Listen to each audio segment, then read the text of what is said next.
उस क्षण विशेष में वो आया, जन्म नहीं हुआ, और जीवन के 100 साल 80 साल 75 साल जी करके और सन 2016 में 8 अप्रैल को समाप्त हो गया।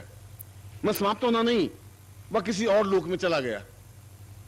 जन्म और मृत्यु उन लोगों को व्याप्त होती है जो केवल भौतिक जीवन में लिप्त होते हैं, और भौतिक जीवन का मतलब है जो मृत्यु का वरेण्य करते हैं, जो हर समय मृत्यु से घबराते हैं, जिनको जीवन जीने की कला ही नहीं है। कल भी मैंने बताया जिसमें चैलेंज नहीं है वो मृत्यु से घबराएगा, विचलित होगा। जो डरेगा उसको बहुत ज्यादा लोग डराएंगे। अगर आप मृत्यु से भयभीत होकर भागेंगे, मृत्यु और आपके पीछे भागेगी। भागना जीवन का पलायन है। दृढ़ता से, सूरवीरता से, बहादुरी के सामने खड़ा होना जीवन है। और उस छांदोग्य उपनिषद में कहा गया कि जीवन उस व्यक्ति का जीवन बन सकता है जो जन्म नहीं लेता है, जो मरता नहीं है। यदि भूल से उसने जन्म ले लिया तब भी वो मृत्यु को प्राप्त नहीं हो, मरे नहीं, वह वापस किसी लोक में जाने की यात्रा कर सके। पृथ्वी लोक है, भूलोक है, बहुलोक है, स्वलोक है, महालोक है, ब्रह्मांड लोक है, सैकड़ों लोक हैं। और किसी लोक में विचरण करता हुआ फिर समय आए 2000 साल बाद, 3000 साल बाद, उसकी इच्छा के अनुरूप। यहां पर छांदोग्य उपनिषद बहुत नवीन, एक नित्य तथ्यपूर्ण बात कहता है जिसको समझने की जरूरत है। तो मैं एक नवीन चेतना युक्त बात कही। उसने कहा कि मनुष्य के हाथ में जन्म लेने की क्रिया नहीं है। तुम्हारे हाथ में जन्म लेने का कोई भाव नहीं था, तुम्हारे हाथ में नहीं है, तुम जन्म लो। एक एक्सीडेंट हुआ, एक घटना घटी, तुम्हारे माता और पिता का एक संपर्क बना और तुम जन्म ले लिया। एक चांस बना, तुम्हारी कोई इच्छा नहीं थी उसमें, तुम्हारी कोई आकांक्षा नहीं थी। तुम चाहते थे या नहीं चाहते थे इस घर में जन्म लेना, तुम्हारे हाथ में नहीं थी बात। तुम कहीं और जन्म लेना चाहते थे या कहां जन्म लेना चाहते थे, तुम्हारे मन में कोई आकांक्षा भी नहीं थी। आकांक्षा इसलिए नहीं थी कि तुम्हारे पास जीवन नहीं था। जब जीवन नहीं है तो तुम समझ भी नहीं पाओगे। बहुत मूल सूत्र है, पूरे जीवन को समझने का एक फलक है। आम आदमी इसको नहीं समझा सकेगा, आम आदमी इसको समझ भी नहीं सकेगा। वह जीवन का अर्थ जन्म से मृत्यु तक की जीवन यात्रा को जीवन कहते हैं, वह जीवन नहीं है। इससे पहले भी हम यात्रा करते करते आए, ठीक इसी प्रकार से कि मैं सोचती गेट से यात्रा करता यहां आया, आपके सामने खड़ा हुआ, 5-7 मिनट रहा और फिर निकल गया। इसका मतलब ये नहीं कि मैं 5-7 मिनट जिंदा रहा। जिंदा तो मैं इससे पहले भी था, आया, एक रास्ते में आया, एक रास्ते में चला गया। आपने नहीं देख पाए उस पर्दे के पीछे क्या था। मैं देख पाया हूं मैं कहां से आया हूं, क्योंकि मुझे अपने जीवन के बारे में ज्ञान है। और जो व्यक्ति जीवन जी लेता है वह मृत्यु के बाद भी, एक दूसरे लोक में जाने पर भी उसके हाथ में यह रहता है कि जन्म ले। आपके हाथ में जन्म लेने की क्रिया का ज्ञान नहीं है। इस समय भी आप मृत्यु को प्राप्त हो जाएंगे 15-20 साल, 25 साल, 50 साल बाद, और मरने के बाद भी प्राण समाप्त तो नहीं होंगे। देह समाप्त हो जाएगी तुम्हारी। ये मेरा कुर्ता फट जाएगा तो दूसरा कुर्ता तो पहन लूंगा, चमकीला कुर्ता होगा या मैला कुर्ता होगा, दूसरा कुर्ता पहन लूंगा, मगर मेरे प्राण खत्म नहीं होंगे। प्राण तो इस ब्रह्मांड लोक में कहीं न कहीं विचरण करेंगे, चाहे भूत लोक में हो, चाहे प्रेत लोक में हो, चाहे पिशाच लोक में हो, चाहे पितृलोक में हो, चाहे राक्षस लोक में हो, चाहे देव लोक में हो, कहीं न कहीं वो प्राण विचरण करेंगे। और वे प्राणी ठीक उसी प्रकार से होते हैं जैसे रामलीला के मैदान में भीड़ होती है, सैकड़ों लोग मरते हैं। केवल 19 दिनों में ईरान में, इराक में लाखों लोग मर गए। लाखों प्राणी इसी ब्रह्मांड में कहीं विचरण कर रहे हैं। समाप्त तो हो ही नहीं सकता, कोई चीज मिट नहीं सकती। लकड़ी जला देंगे तो कोयला बन जाएगा, कोयला जला देंगे राख बन जाएगा, राख जला देंगे तो हवा बन जाएगी, हवा समाप्त कर देंगे तो प्राण वायु बन जाएगी, प्राण वायु बन जाए तो ऑक्सीजन बन जाएगी। कोई चीज समाप्त तो हो नहीं सकती। और जो बदल जाती है उसको वापस कोयले के रूप में, लकड़ी के रूप में बदल सकते हैं। पृथ्वी पर जो ब्रह्मांड में जो चीज है वो समाप्त हो ही नहीं सकती। आपके हाथ में नहीं है, ब्रह्मांड के हाथ में भी नहीं है, प्रभु के हाथ में भी नहीं है। उसको समाप्त कर दे, उसका स्वरूप बदल सकते हैं। मैं आपका स्वरूप बदल सकता हूं। इस लकड़ी के टुकड़े से फर्नीचर बना सकता हूं, टेबल बना सकता हूं, मेज बना सकता हूं। लकड़ी होगी वो रहेगी। इसके 2 टुकड़े कर सकता हूं, 4 टुकड़े हो सकते हैं। इसका स्वरूप नहीं बदल सकता। ठीक उसी प्रकार से उस लोक में करोड़ों लोग धक्का, एक दूसरे धक्का मारते हुए मनुष्य लोक में आने की क्रिया संपन्न करते रहते हैं, प्रयत्न करते रहते हैं। उनकी इच्छा और आकांक्षा रहती है कि जन्म लूं। और उस समय भी वे प्राणी जो बहुत बलवान होते हैं, जो बदमाश होते हैं, वे दुष्ट आत्माएं जो बहुत तेज तर्रार होती हैं, 10 भले आदमी हो और एक दुष्ट और चाकू दिखाए तो 10 को पीछे धकेल करके आगे बढ़ जाएगा। प्राणियों में भी वही हाल है। और वह किसी न किसी गर्भ में जिस समय एक संयोग बन रहा होगा उसमें जन्म ले लेगा। उसके हाथ में नहीं है कि यहां जन्म लूं या नहीं लूं। वह तो वो जन्म ले लेगा, दूसरा ले लेगा, दूसरा नहीं तीसरा ले लेगा, तीसरा नहीं चौथा। जहां लाखों लोग उस जन्म लेने के लिए उत्सुक हैं, उतावले हैं, तो कोई इनको जन्म ले लेगा। आपके हाथ में भी नहीं है कि उच्च कोटि की आत्मा को जन्म दे सकें। चांस है, कोई भी आत्मा जन्म ले ले। आपने एक चांस दिया और किसी आत्मा ने आपके गर्भ में स्थान ले लिया। कोई मानस क्लियर नहीं था, उनके मानस में ये छांदोग्य की लाइन थी ही नहीं। उनको ये बात मालूम ही नहीं थी कि ऐसा भी हो सकता है कि मैं किसी व्यक्ति विशेष को जन्म दूं, या मैं इंतजार करूं कि यह ऋषि अपने आप में जब 100 साल का हो, जब यह शरीर छोड़े, तब मेरे गर्भ में जन्म ले। इतनी महान, इतनी उच्चता तो तब प्राप्त हो सकती है जब गुरु की निजता प्राप्त हो, जब गुरु समझा सके कि अब तुम्हें शरीर छोड़ना है, क्योंकि अब तुम्हें शरीर छोड़ना है या अब तुम्हें ऐसा करना है जिससे कुछ आत्मा को अपने गर्भ में धारण कर सको, तुम्हारे चेहरे पर तेजस्विता आ सके, एक ऐसा पुत्र पैदा कर सको जो पूरे आकाश में रोशनी बिखेर सके। हजार लाखों तारे होने से कोई फायदा नहीं होगा, एक चंद्रमा ही बहुत है पूरे आकाश में रोशनी बिखेरने के लिए। हजार तारे भी उतनी रोशनी नहीं दे सकते। हजार पुत्र होने पर भी कोई लाभ नहीं हो सकता अगर एक चंद्रमा, एक सूर्य को हम पैदा कर सकें। गुरु की निजता छांदोग्य उपनिषद में कहा है कि हम जीवन को तब समझ सकें, अगर ऐसा है तो समझ सकेंगे, ऐसा है तो जीवन का अर्थ, जीवन का मर्म, जीवन का मूल्य समझ सकेंगे, तब हम जीवन में उस गर्भ को दे सकेंगे। गर्भ देने की क्रिया इतनी सामान्य घटना नहीं है, और तब हम 9 महीने का गर्भ नहीं, 21 महीने का गर्भ भी दे सकते हैं। तब हमारा मातृत्व बन सकता है, तब हम मां बनने की अधिकारिणी बन सकती हैं। एक छोटी सी घटना आज से 10,000 साल पहले, केवल 15,000 साल पहले 15-16 महीनों में जाकर के संतान पैदा होती थी। शंकराचार्य जन्म हुए, 11 महीने तक गर्भ में रहे। सत्यनारायण की कथा में आता है कि पूरे 10 महीने बाद एक सुंदर कन्या ने जन्म लिया। आज से 100 साल पहले गिना कि 9 महीने बाद पुत्र जन्म लेता है। और आज भारत सरकार के पास आंकड़े हैं कि 67% लड़के संतान 8वां महीना खत्म होते होते जन्म ले लेते हैं।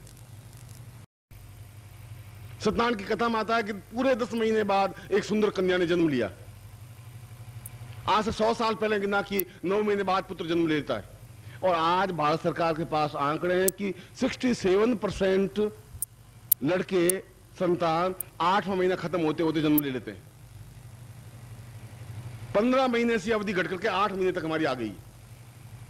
हमारा जीवन कितना, अगर हकीकत में देखा जाए तो उस 15 महीनों को अगर देखें तो आप अपरिपक्व बालक हैं, अनमेच्योर्ड, जिसको गर्भपात कहते हैं। ऐसी स्थिति है तुम्हारी, जहां पूर्ण पुरुष बना ही नहीं, पूर्णता प्राप्त हुई नहीं। अगर 5 महीने का बालक, 6 महीने का बालक जन्म ले तो अपने आप में अनमेच्योर्ड होगा। जन्म तो लेगा, बड़ा भी हो जाएगा, सांस भी लेगा। 8 महीने या 7 महीने का बालक मरता नहीं है, मगर उसका विकास नहीं हो पाएगा। बुद्धि का विकास तो हो ही नहीं सकता। एक लिमिट तक बुद्धि सोचेगी, उसका शारीरिक विकास भी नहीं हो सकता। 4 फुट और 5 फुट, 5.5 फुट और 5.25 फुट के रहेंगे। पूर्ण आर्यों की तरह लंबा चौड़ा स्कंध हो, एकदम सीना हो, वक्षस्थल हो, हाथ लंबे चौड़े हो, मस्तिष्क हो। इस प्रकार का एकदम भव्यता तुम्हारे चेहरे पर, तुम्हारे शरीर में नहीं आ सकती, क्योंकि तुम्हारा पूरा जीवन उस क्रम से बना ही नहीं। जब बनेगा नहीं तो एक बहुत सामान्य सा व्यक्ति जीवन लेकर के जन्म लेगा। उनकी बुद्धि उतनी मैच्योर होगी, उसी ढंग से जन्म लेकर के समाप्त हो जाएगा। छांदोग्य ने पहली बात बहुत स्पष्ट कही, अगर हम समझ सके। और दूसरी बात छांदोग्य ने कही कि ऐसी स्थिति, ऐसा ज्ञान पुस्तकें नहीं दे सकती। पुस्तकों के माध्यम से उस क्रिया को नहीं समझ सकते। पुस्तकों के माध्यम से नहीं समझ सकते कि हम गर्भ की रक्षा कैसे करें। अगर आप कहें कि 21 महीने गर्भ रहना चाहिए, तो फिर गर्भ की रक्षा कैसे होगी? कौन से मंत्रों से, कौन सी साधना पद्धति से, कौन से विवेचन से, क्या स्थिति से होगी, कौन से तरीके से होगी? हम कैसे मालूम कर सकें कि हमने कहां जन्म लिया था, हम कौन थे? ये तुम्हें पूर्व क्रम मालूम नहीं है, फिर आगे क्रम भी मालूम नहीं पड़ेगा। अगर तुम्हें यह मालूम होगा कि तुम कहां पैदा हुए, कहां से रवाना हुए, तो तुम्हें आगे क्रम भी मालूम पड़ेगा। इसलिए मृत्यु के बाद भी तुम्हें कहां रहना है, किस लोक में जाना है, तुम्हारे हाथ में इस समय नहीं है। मगर साधना करने पर, अपने अंदर गुरुत्व को स्थापित करने पर, अंदर एक प्रकाश का दिया लगाने पर, अंदर एक चेतना पैदा करने पर अपने आप में स्पष्ट भाषित हो सकेगा। एहसास कर सकेंगे, एक जीवन को जीने की कला आ सकेगी, एहसास और जीवन की पूर्णता प्राप्त हो सकेगी। यह जीवन की पूर्णता प्राप्त करने की क्रिया तब आ सकती है जब हमारे पास कोई व्यक्तित्व हो, चेतना युक्त, ज्ञान दे सके, चेतना दे सके। ज्ञान तो पुस्तकें भी दे सकती हैं, हम फिजिक्स पढ़ सकते हैं, केमिस्ट्री पढ़ सकते हैं, मगर वह केवल शिक्षा है, ज्ञान नहीं है। शिक्षा और ज्ञान में अंतर है। शिक्षा तो केवल जो हमने पढ़ा, ज्यों को त्यों उगल दिया, उसको शिक्षा कहते हैं। ज्ञान उसको लिया और पचाया, हृदय में उतारा, और उससे जो कुछ निकला वह हमने ये दिया। शंकराचार्य ने सब पढ़ा, हजारों ग्रंथ पढ़े, और पढ़ने के बाद मंथन किया, कौन सा शास्त्र गलत है, कौन सा शास्त्र प्रामाणिक है, छांदोग्य ने क्या कहा, कुसमुंड ने क्या कहा, उस उपनिषद ने क्या कहा, दोनों में कंट्रोवर्शियल क्या है, वास्तविकता क्या है, किस प्रकार से जीवन होना चाहिए। यह जो कुछ शंकराचार्य ने अपने शंकर भाष्य में कहा वह ज्ञान है। और अमेरिका में, इंग्लैंड में, फ्रांस में, चीन में सब शिक्षा है। फिजिक्स शिक्षा है, केमिस्ट्री शिक्षा है, हिंदी शिक्षा है, अंग्रेजी शिक्षा है, ज्ञान नहीं है। ज्ञान तो तुम उसमें पचा सको, अपने आप में मंथन कर सको, उसको उद्घटित कर सको। इसलिए गुरु ज्ञान दे सकता है, गुरु ही दे सकता है। शिक्षक को तो हम पैसे देकर के शिक्षा तो ले सकते हैं, आप स्कूल में जाइए, फीस जमा करा दीजिए, अंग्रेजी पढ़ लेंगे। उस पढ़ने से तो जैसा पढ़ाया, सीएटी कैट, कैट माने बिल्ली, अब आप गूगल देंगे कि सीएटी कैट, उसमें नवीन कुछ बात नहीं। आरएटी रैट माने चूहा, बस आप आरएटी रैट बोल जाएंगे। जैसा पढ़ा वैसा वैसा उगल दिया आपने, उसमें मंथन नहीं हुआ। जब मंथन नहीं होता तो फिर जीवन जीने की कला भी नहीं आ सकती। जीवन जीने की कला का अर्थ है, जीवन का चिंतन यह है कि हम अपने जीवन को अपने हाथ में पकड़े। तुम्हारा जीवन तुम्हारे हाथ में नहीं है। हर समय कहते हैं कि न मालूम भगवान कब उठा लेगा, कुछ पता नहीं है, मौत तो कभी आ सकती है, कल क्या घटना घटेगी तुम्हारे हाथ में नहीं है, कल का जीवन कैसा होगा तुम्हारे हाथ में नहीं है, तुम्हें ज्ञान ही नहीं है। 5 मिनट बाद क्या होगा तुम्हें कुछ पता नहीं है। जब तुम्हारे जन्म का तुम्हें पता नहीं है तो मृत्यु का भी तुम्हें पता नहीं है। जब जन्म के पहले का कुछ पता नहीं है तो मृत्यु के बाद का भी कुछ पता नहीं है। फिर तुम्हारा जीवन क्यों है, क्या मतलब है इस जीवन का, हुआ क्या इस जीवन में। तुम्हारा जीवन एक घटना बन चाहिए। तुमने जन्म लिया और ये जीवन एक घटना बन जाए, एहसास हो जाए, पूरे ब्रह्मांड में, पूरे विश्व में, पूरे देश में एहसास हो किसी व्यक्ति ने जन्म लिया, उसकी चेतना से, उसके ज्ञान से, उसके विस्तार से, उसकी साधना पद्धति से। और यह केवल ज्ञान की चेतना साधनाओं के माध्यम से प्राप्त हो सकती है, और कोई रास्ता नहीं है। आप फिजिक्स में अगर आप एमए कर लेंगे, पीएचडी कर लेंगे, डॉक्टरेट कर लेंगे, तो आपके जैसे 10,000 और लोग बनारस में फिजिक्स के डॉक्टरेट बैठे हैं, लखनऊ में बैठे हैं, कानपुर में बैठे हैं, गया में बैठे हैं, सब जगह फिजिक्स के डॉक्टर बैठे हैं, हिंदी के बैठे हैं, अंग्रेजी के बैठे हैं। आपने कोई अजूबा प्राप्त नहीं कर लिया। शिक्षा के क्षेत्र में तो लाखों बैठे हैं, पर ज्ञान के क्षेत्र में तो कोई कोई अजूबा पैदा हो सकता है, कोई व्यक्तित्व तो पैदा हो सकता है जो अपने ज्ञान का विस्तार दे सकता है, एक नवीन अर्थ चेतना दे सकता है, अपने जीवन का एक तरीका बता सकता है कि मेरे जीवन जीने का कला तरीका ये है। जीवन तो कई तरीकों से, कल भी मैंने अपने प्रश्न में कहा कि प्रेम के माध्यम से भी जीवन जिया जा सकता है, रोते हुए भी जीवन जिया जा सकता है।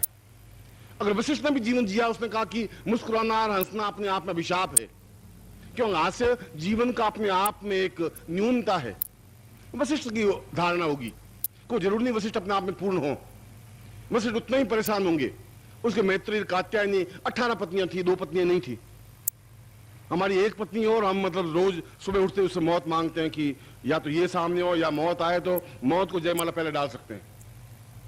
18 पत्नियों को लेकर के पढ़ा, फिर भी उसने योग वशिष्ठ लिख दिया। मेरे लिए तो आश्चर्य की बात है। अगर आज होता तो पूछता, भाई तूने फिर कैसे, कब टाइम में कब मिला तुम्हें 18 पत्नियों से ढूंढ, तो योग वशिष्ठ कैसे लिख दिया तूने। वह अपने आप में, जो उसने कहा कि हंसना अपने आप में अभिशाप है, तो उसके जीवन का ये दुख होगा, एक वेदना होगी, वो हंस नहीं पाया होगा, उसके जीवन में आत्मभाव आया ही नहीं होगा। जो दबोचा गया है वह जीवन मुस्कुरा नहीं सकता, वो चाहे वशिष्ठ हो, वह चाहे विश्वास। नमस्कार। अगर आप सद्गुरुदेव डॉक्टर नारायण दत्त श्रीमाली जी के दीक्षित हैं या फिर आपके पास उनसे जुड़े हुए कोई भी अनुभव है, तो नीचे दिए गए हुए नंबर पर वीरल पटेल जी को मैसेज कीजिए या फिर फ़ोन कॉल कीजिए और अपने अनुभव ज़रूर शेयर कीजिए।